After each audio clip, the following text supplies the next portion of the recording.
नमस्कार, आपके साथ मैं हूँ ज्योत्सना बेदी। हर इंसान की चाहत होती है कि उसके जीवन में खुशी हो और कोई गम उसके आसपास ना फटके। लेकिन जीवन में खुशियों को भरने के लिए स्वास्थ्य का खास स्थान है और आपकी इसी उम्मीद को पूरा करने के लिए हम हर रोज आपके लिए लेकर आते हैं आपका फेवरेट हेल्थ शो संजीवनी, जिसका सिर्फ एक ही मकसद है आप कैसे हमेशा फिट और हेल्दी रह सकते हैं। और हर रोज की तरह हमारे साथ मौजूद हैं विश्व प्रसिद्ध आयुर्वेदाचार्य डॉक्टर प्रताप चौहान। डॉक्टर साहब, आपका बहुत स्वागत है। Thank you ji. अस्थमा से तो आप सभी परिचित होंगे ही। आजकल बदलते वातावरणीय पोल्यूशन, खान पान में मिलावट और शुद्धता में कमी के चलते अस्थमा यानी दमे के मरीजों की संख्या काफी बढ़ गई है। अस्थमा के रोगी को सांस फूलने या सांस ना आने के दौरे बार बार पड़ते हैं। तो आइए डॉक्टर चौहान से हम जानते हैं क्या है ये बीमारी, क्यों होती है ये बीमारी और अस्थमा को नियंत्रित करने का उपाय क्या है। इसके साथ ही संजीवनी टिप्स में हम डॉक्टर साहब से जानेंगे जायफल की खूबियों के बारे में। लेकिन आइए उससे पहले जरा जान लेते हैं आखिर ये अस्थमा यानी दमे की बीमारी होती क्यों है।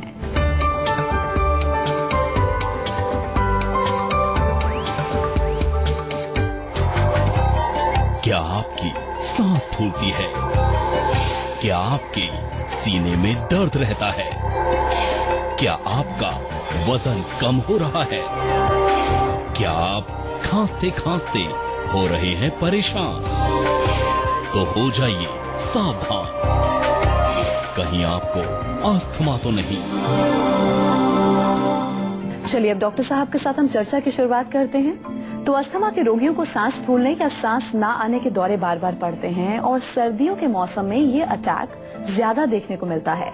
तो ऐसे में सबसे पहले डॉक्टर साहब आपको यही बताएंगे कि आखिर ये होता क्यों है और इसके पीछे कारण क्या है। जी डॉक्टर साहब बताइए। देखिए, अस्थमा का रोग जो है वो आयुर्वेद में काफी अच्छी तरह से डिस्क्राइब्ड है और ज्यादातर अगर हम देखें आज के कॉन्टेक्स्ट में, आज जो हमारा जो मॉडर्न लाइफस्टाइल है, जो जिस वातावरण में हम रहते हैं, तो इसमें एक दो चीजें और नई ऐड हुई हैं, जिसमें पोल्यूशन एक बहुत बड़ी चीज है। पोल्यूशन से हमारे जो डायरेक्ट फेफड़ों का कांटेक्ट रहता है, क्योंकि जो कुछ हम जो वायु अंदर से अपना इनहेल करते हैं वो लंग्स में जाकर के प्रॉब्लम क्रिएट करती है, उसकी इम्यूनिटी को कमजोर करती है। आयुर्वेद की भाषा में हम कहें तो वात और कफ का प्रकोप जब होता है, तो कफ यानी कि बलगम जब हमारे फेफड़ों के अंदर ज्यादा हो जाती है और वात वायु उसको सुखा देती है। इसलिए आमतौर पर आपने देखा होगा कि जब सर्दी पड़ने लगती है, ठंड का सीजन आता है, तो उसमें ज्यादा ये तकलीफ शुरू हो जाती है लोगों को। क्यों? क्योंकि उस समय वात जो है वो काफी ज्यादा बढ़ने लगता है शरीर में हमारे, और वो ड्राइनेस जो होती है वातावरण में, बाहर भी देखते हैं आप, जो हवा चल रही है वो सूखी होती है और वो ड्राइनेस अंदर बलगम को सुखाती है। इसके अतिरिक्त अगर हम देखें तो हमारा भोजन इसमें बहुत इंपॉर्टेंट रोल प्ले करता है।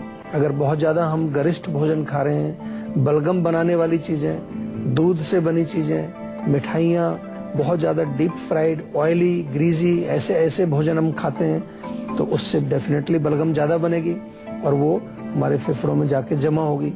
ये कारण आयुर्वेद में विरुद्ध आहार भी इसमें कहा है। विरुद्ध आहार का मतलब क्या है कि जिस सीजन में आप रह रहे हैं उस सीजन के विपरीत आप भोजन खा रहे हैं या कुछ ऐसे खाने मिला रहे हैं आप आपस में जो एक दूसरे के विरुद्ध हैं। लाइफस्टाइल भी इसमें बहुत बड़ा रोल प्ले करता है। अगर हम सर्दी के मौसम में ठंडी चीजें खा रहे हैं या फिर जो है हम ऋतुचर्या का पालन ठीक से नहीं कर रहे हैं, तो ये अनेक कारण हैं जो अस्थमा को पैदा कर सकते हैं। और आजकल आपने देखा होगा आम तौर पर छोटे बच्चों में ये रोग बहुत ज्यादा देखने को मिल रहा है। उसका कारण है कि जो हमारे आयुर्वेद में लिखा है कि जो बचपन है उसमें कफ का प्रकोप यानी कफ की अधिकता सामान्य रूप से नेचुरली होती है और बच्चों के जो लंग्स हैं वो कमजोर होते हैं, और यदि हम प्रॉपर उनकी केयर ना करें, उनकी इम्यूनिटी बढ़ाने की हम पूरी कोशिश अगर नहीं करते, तो वो ऐसे रोगों का शिकार जल्दी हो जाते हैं। उसमें अस्थमा के साथ साथ खांसी, जुकाम, सर्दी लगना, छींके आना, ये रोग भी सम्मिलित उसमें होते हैं। तो आज हम डॉक्टर साहब के साथ अस्थमा जैसी बीमारी यानी दमे की बीमारी पर चर्चा कर रहे हैं। तो चलिए डॉक्टर साहब के साथ हम चर्चा को आगे बढ़ा लेते हैं। अच्छा डॉक्टर साहब, कहा जाता है कि सर्दियों और गर्मियों के अस्थमा अटैक में फर्क होता है, जी। क्या अंतर होता है दोनों में, और सबसे ज्यादा खतरनाक कौन सा होता है, ये बताइए। देखो, सर्दियों में क्या होता है कि सर्दियों में स्वाभाविक रूप से ही, जैसे मैंने कहा कि ठंड की वजह से ड्राइनेस हमारी बॉडी में बढ़ती है। ड्राइनेस जो है वो उसको सुखाएगी, बलगम को सुखाएगी, तो ये ज्यादा सीरियस अटैक होता है। और बाहर का जो वातावरण है वो बल्कि ठंडा होने की वजह से बलगम और ज्यादा हमारे बॉडी के अंदर प्रकोप करेगा। और जब गर्मी में अटैक आएगा तो कम से कम बाहर का वातावरण जो है वो नॉर्मल है, क्योंकि आपने देखा होगा कभी अगर कोल्ड होता है तो हम कुछ गर्म चीजें लेते हैं। तो अगर गर्मी का मौसम है तो ऑलरेडी गर्मी है तो वो थोड़ा सा अटैक तो आएगा उस समय भी, लेकिन उसका जो प्रकोप होगा या उसका जो एक तरह से इंटेंसिटी होगी वो उतनी ज्यादा नहीं होती। और जहाँ तक हम कहें कि उसको रोग को ठीक करने की भी बात है तो सर्दियों में थोड़ा कठिन होता है और गर्मियों में इजी होता है उसको ठीक करना। मतलब आप बता रहे हैं जो सर्दियों में आया हुआ अस्थमा अटैक होता है वो कहीं ना कहीं खतरनाक ज्यादा होता है एज कम्पेयर टू गर्मियों के। हाँ जी। अच्छा डॉक्टर साहब, ये बताइए, हर रोग का कोई ना कोई लक्षण होता है, तो ऐसे में हम अस्थमा को कैसे पहचान सकते हैं? लक्षणों की बात करें तो अस्थमा में मुख्य लक्षण तो यही है कि आपको सांस लेने में तकलीफ होती है, इसको हम श्वास कष्ट इसको आयुर्वेद में कहा गया है। सांस जब आता है तो आपको घर घर की आवाज आती है, बच्चों में देखा होगा थोड़ा पसलियां चलती हैं, खांसी होती है, खांसी जो है कभी सूखी होती है कभी गीली बलगम वाली होती है, छींके भी आ सकती हैं, बुखार भी हो सकता है, छाती में दर्द होता है, पूरी बॉडी में पेन होता है। इसके अलावा जो है वीकनेस बहुत ज्यादा फील होती है, क्योंकि आपको सांस ऑक्सीजन अगर पूरी नहीं मिलती है तो शरीर में वीकनेस, कमजोरी भी आपको महसूस होती है। सिर भी आपका कई बार भारी हो जाता है या कभी कभार ऐसा लगता है कि सिर पूरा खाली हो गया है, कुछ उसमें कुछ सोचने की शक्ति नहीं है, दिमाग काम नहीं कर रहा है ठीक से।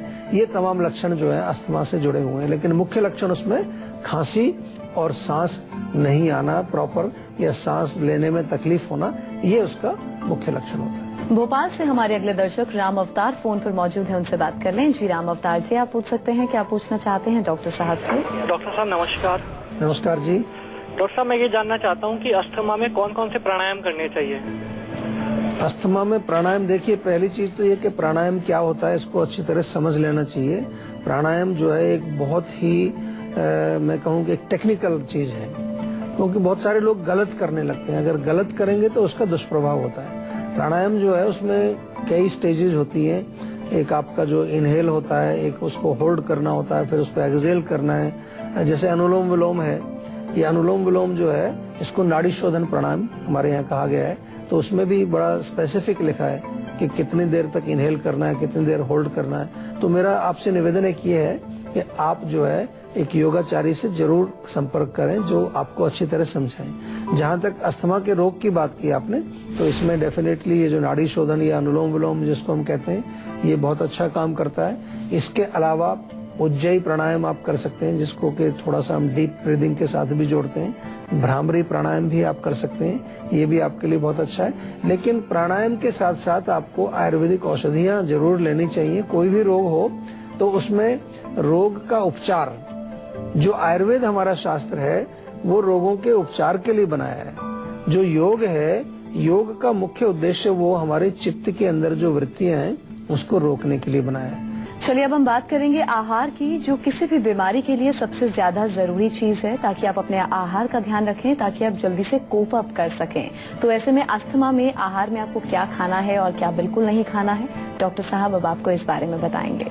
जी डॉक्टर साहब। तो खाने की बात अगर हम करें तो अस्थमा, जैसा कि मैंने कहा कि बलगम बनाने वाली चीजें आपको अवॉइड करनी है। जब आपको अगर अटैक भी आ रहा है या खांसी भी होती है या आपको अस्थमा के पेशेंट भी आप हैं, तो भी आपको ध्यान रखना चाहिए कि तली चीजें, विशेष रूप से पराठा है या कोई और कचौड़ी है या इस तरह की जिसमें बहुत ज्यादा ऑयल होता है, ग्रीजी कोई चीज है, मिठाइयों से भी आपको बहुत विशेष रूप से जो है परहेज करना है, क्योंकि जो मीठा हम खाते हैं वो भी अल्टीमेटली कफ को बढ़ाता है। और इसके अलावा जो है दूध से बनी चीजें, विशेष रूप से अगर जैसे कि आजकल ये तला हुआ पनीर है या आजकल जो लोग खाते हैं चीज, ये बहुत जो है अच्छी चीज नहीं है।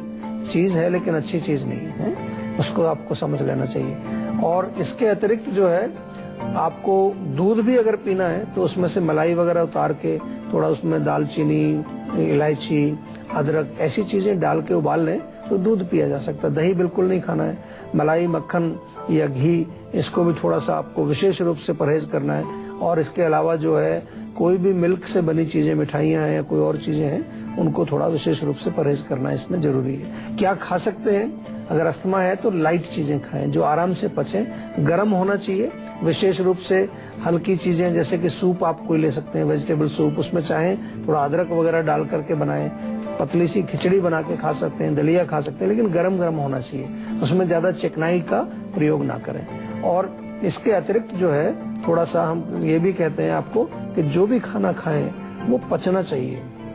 अगर पचेगा नहीं तो उसका भी बलगम बनता है, उसका भी म्यूकस बनता है। आयुर्वेद में हम कई बार आपको समझाते हैं कि अगर भोजन पचेगा नहीं तो आम बनता है, और आम क्या है? वो चिकना पदार्थ है, वो जाकर के म्यूकस का रूप लेता है और जगह जगह जाकर के बॉडी में जम जाता है, और जगह जगह जाकर के बॉडी में जम जाता है। चलिए अब बारी है आज की संजीवनी की, जिसमें डॉक्टर साहब आपको उन घरेलू उपायों के बारे में बताएंगे जिन्हें अपनाकर आप अस्थमा जैसी बीमारी को कंट्रोल कर सकते हैं।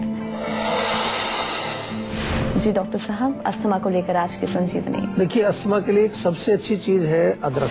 अदरक का किसी भी रूप में आप सेवन करें। अदरक का जो है आप रस निकाल करके शहद में मिला के ले लें, या सौंठ जो होती है सूखी अदरक, उसका पाउडर आप मिला करके शहद में चाट लें, या उसको गर्म पानी में उबाल करके भी आप पी सकते हैं। 1 कप पानी में थोड़ा ताजा अदरक उबाल लें अच्छी तरह से, जब उबल जाए उसके बाद छान करके उसको ऐसे पी लीजिए, और थोड़ा सा शहद मिला करके पी सकते हैं। तुलसी के पत्ते भी बहुत अच्छा काम करते हैं। तुलसी के पत्ते अगर ताजा हों आपके पास, 3-4 तुलसी के पत्ते अच्छी तरह से पेस्ट बना लीजिए उसको, उसमें चाहे तो चुटकी भर थोड़ा हल्दी मिला करके और शहद में मिला करके सेवन कर लीजिए। हल्दी अच्छा काम करती है। हल्दी भी हमारी कई सारे गुण हल्दी के अंदर पाए जाते हैं, तो उसका प्रयोग आप कर सकते हैं। हल्दी डायरेक्टली भी ले सकते हैं, चुटकी भर हल्दी शहद में मिला के आप ऐसे ही खा लें, या थोड़ा दूध अगर पीते हैं तो दूध में मिला करके ले लें, उससे भी आपको बहुत रिलीफ मिलेगा।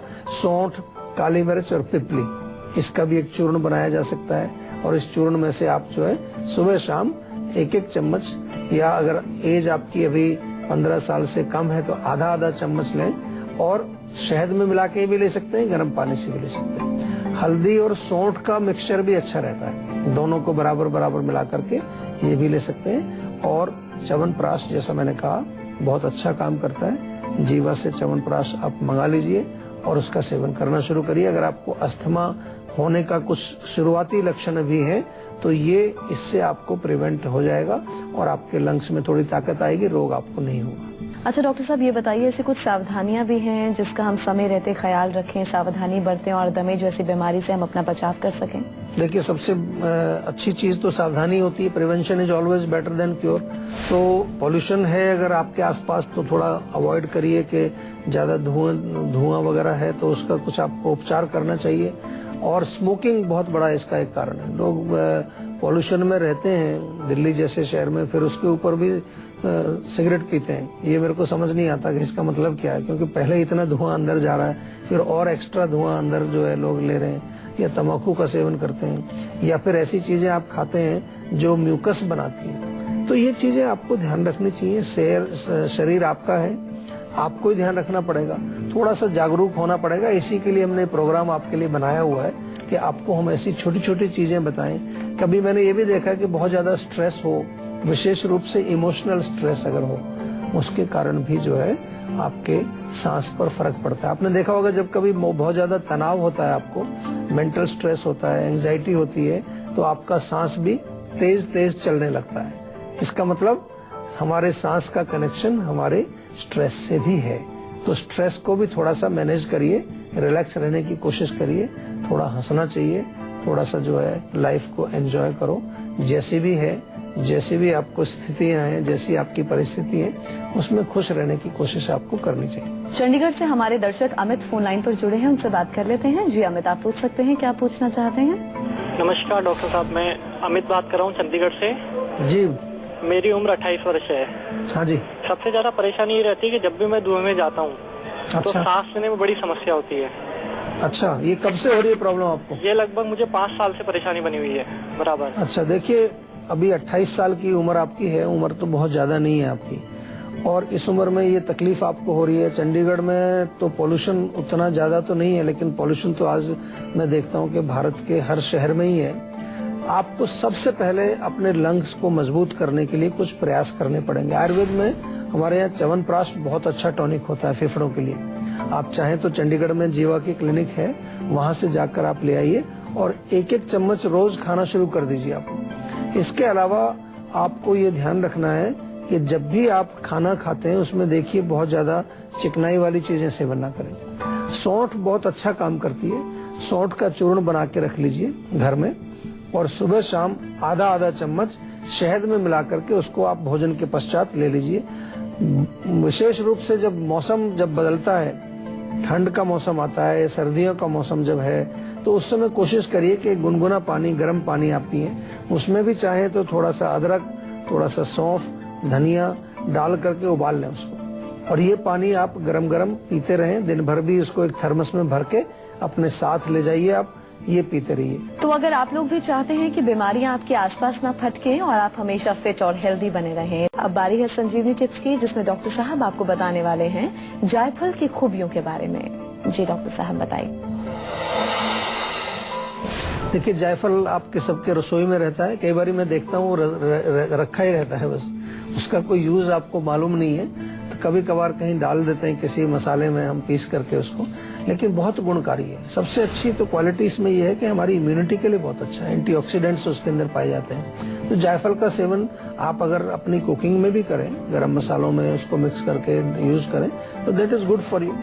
दूसरा चीज जो है बहुत अच्छा काम करता है, ये हमारे पाचन के लिए, डाइजेस्टिव सिस्टम को ठीक रखता है। और विशेष रूप से अगर डायरिया होता है छोटे बच्चों में, आपने देखा होगा, तो जायफल घिस करके थोड़ा उनको चटा देते हैं, उसमें रिलीफ होता है। स्किन के लिए अच्छा, एक्ने पिंपल्स अगर हो आपको, तो उसमें भी जायफल को घिस करके अपने वहां पर एक्ने के ऊपर या जो कील मुंह से निकले हैं उसके ऊपर आप लगाएं, उससे आपको फायदा होता है। नींद के लिए बहुत अच्छा काम करता है। अगर नींद आपको रात को अच्छी नहीं आती है, 1 कप गर्म दूध लें, उसमें चुटकी भर जायफल का पाउडर मिला लें, चाहे तो थोड़ा इलायची और दालचीनी भी मिलाएं, बहुत बढ़िया नींद उससे आएगी, फर्स्ट क्लास नींद आएगी। और इसके अलावा जो है जायफल का तेल भी आपको मिलता है, और जायफल का तेल दांत के दर्द के लिए बहुत अच्छा है, या दांत अगर मुंह से बदबू आपको आती है, बैड ब्रेथ आपका है, उसमें भी थोड़ा सा तेल अगर आप मसूड़ों में लगा के मसाज करेंगे तो अच्छी फ्रेग्रेंस भी है उसमें, और मसूड़ों को मजबूत भी बनाता है, दांत के दर्द को भी दूर करता है। तो आशा करते हैं डॉक्टर साहब ने आपको जो उपाय बताए हैं उन्हें अपनाने से आप हमेशा सेहतमंद रहेंगे। संजीवनी प्रोग्राम के जरिए हम आपको हमेशा फिट और हेल्दी बनाए रखेंगे।